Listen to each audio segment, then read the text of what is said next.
Hi, my name is Wayne, and I'm here at Catherine Lake State Park, Lake Catherine State Park. And I'd like to tell you about how I woke up, how I realized my enlightenment.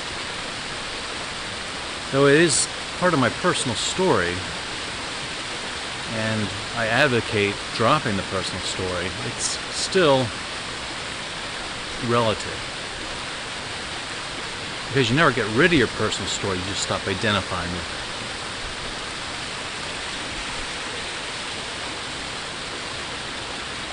it. The first part of my journey I outline in Fading Toward Enlightenment in my book.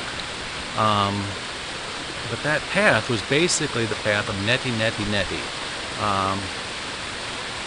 What that means is not this, not this, not this. What you do is anything you can see, you realize that there's two things there. You and that which you're seeing. In other words, I look at a tree and obviously that tree is not a part of me. Because there's me and there's the tree. But it gets really tricky, and the whole purpose of it is when you ask yourself, who am I? Or what I did is I would ask myself, what am I? And if you can see it, then it's not you. So if I saw my body, if I can see my hands, my body, then that's not me. That's the path of neti, neti, neti. And basically what it's supposed to do is it's supposed to reduce you smaller and smaller and smaller until you disappear. And then you're nothing, but also everything. But what I got stuck in an area. I got stuck because I was thinking I was seeing my thoughts, when in reality what was happening is I was seeing like an afterglow of my thoughts. In other words, I was seeing like a memory of my thoughts. That's supposed to be a real key factor in the neti neti, is you get to the point where you see your thoughts and you drop them. You realize my thoughts aren't me either. But what I was doing, and probably many people do this, and this is probably why many people get stuck with the neti neti neti aspect, is it was like an afterglow. I think of a tree, and then I would see the kind of the memory of the tree right after that thought. So I really wasn't separate from the thoughts. I wasn't separating myself from the thoughts. I was separating myself from the memory of the thoughts.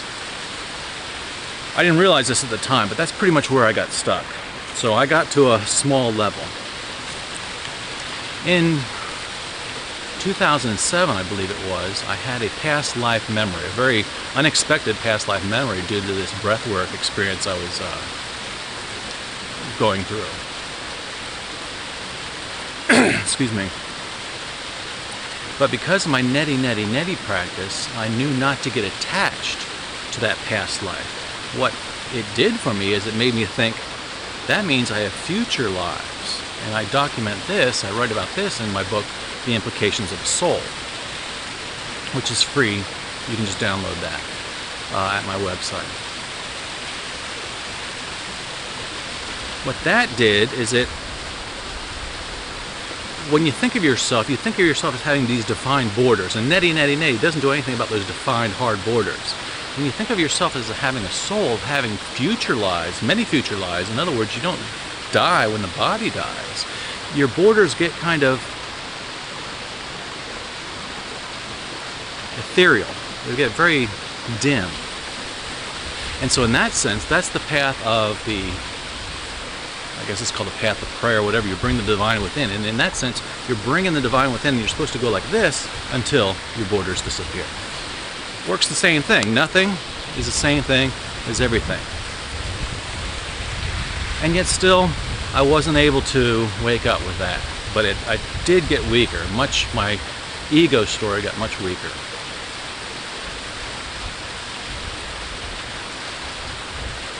What I then did is I just said, well, I got to make a little money, so I took off. I got rid of everything I had, and I started working as a software consultant while I traveled the country in an RV. But that finally fell through, and I kept trying these different plans, different things to try and make money, and none of them were working. I was failing at everything I was doing.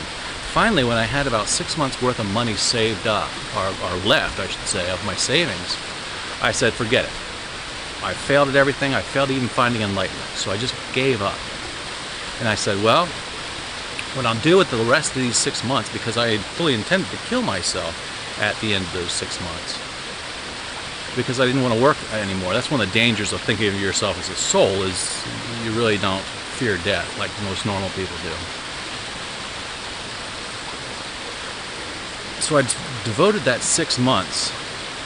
I gave up on enlightenment, but I said, I'm going to make my next life better by just dissolving as much of myself, as much of my ego as I can.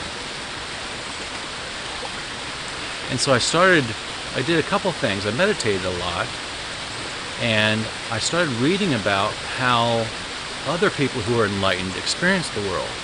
And not the mystical text, but I actually was reading on transpersonal psychology. In particular, Michael Washburn and Jenny Wade. And what I would do is I was up on Mount Hood in Oregon, and I would sit out there in the woods, much like this. This is, Arkansas, but much like this. It was beautiful, it was quiet. And I would try to see the way these people, what they define them as people at the unity consciousness level, where it said that they would look at something and it would fill that something, say a rock, with what they would call the grounded being. And I didn't understand this, but as I'd sit there and I'd meditate, I start to get kind of a feeling, you start to get kind of a sense of what they're talking about, and I call it the life force. And you see it not with your vision, but with kind of like a sense. It's almost like a new sense, or like intuition. You intuit the life force within everything. I was starting to get that, but I still wasn't enlightened. But the trick, what did it for me, was one day I'm sitting near a little brook, much smaller than this here, overlooking a field, and behind that field was the top of Mount Hood. So I was about a third of the way up Mount Hood, and that's where I had made my camp. And I sat down to meditate like I did every day, but a frog climbed out of the brook and sat on a rock near me. And I decided, well, what I'll do is I'll sit here for as long as the frog sits here.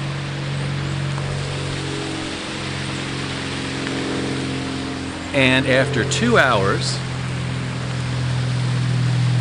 I was going nuts. I couldn't stand it. That frog had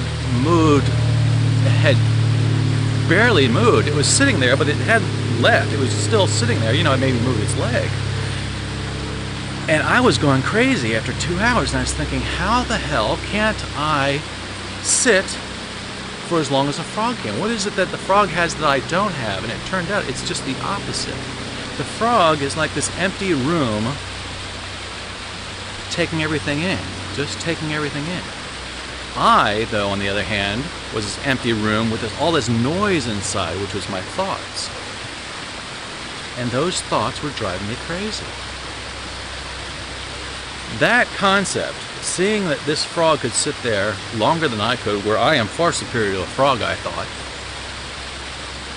initiated my waking up. It took 3 weeks for me to completely wake up.